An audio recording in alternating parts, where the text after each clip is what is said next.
you for being with us.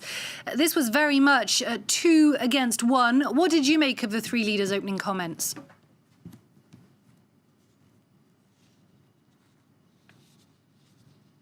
Well, what came out of it very strongly was a clear push for a ceasefire by Turkey's President Recep Tayyip Erdogan.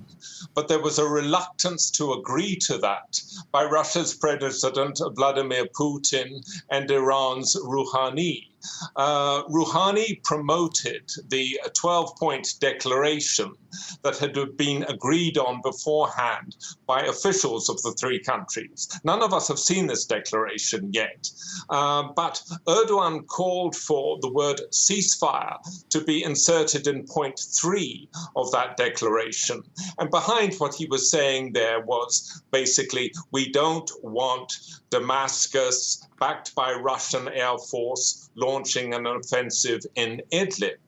And Putin's answer to Recep Tayyip Erdogan was to say, well, you are right in general, but in the face of the activities of opposition drones, we have to respond.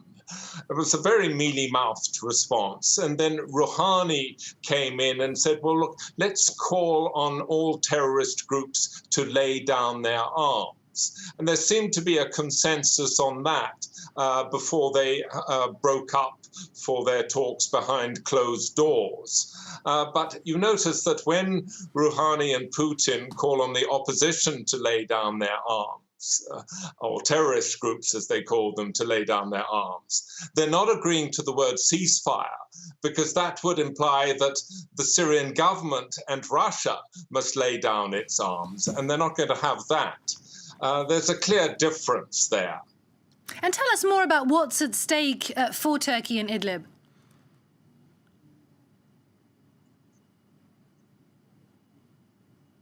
Well, Turkey sees Idlib as a national security issue. President Erdogan used that phrase in his introductory remarks. You know, Turkey is already hosting 3.5 million refugees. The UN has predicted that if this Russian-backed Syrian government offensive in Idlib goes ahead, another 800,000 people could flee to Turkey. That's nearly another million. The Turkish Foreign Minister, Mevlut Çavuşoğlu, said earlier this week it could be not 800,000, but up to 2 million. And certainly, you know, Turkey would be unnerved by such a massive influx. In addition, Turkey has 12 observation posts in Idlib province, manned by more than 1,000 troops, supported by tanks. In his opening remarks, Erdogan was saying, you know, we feel obliged to protect the people taking refuge around our observation posts.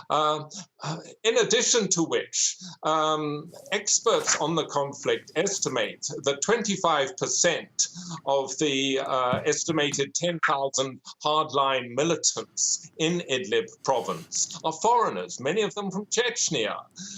Now, if an offensive were to drive hundreds of thousands of people into Turkey, you can bet your bottom dollar that among them will be some of those foreign hardline militants.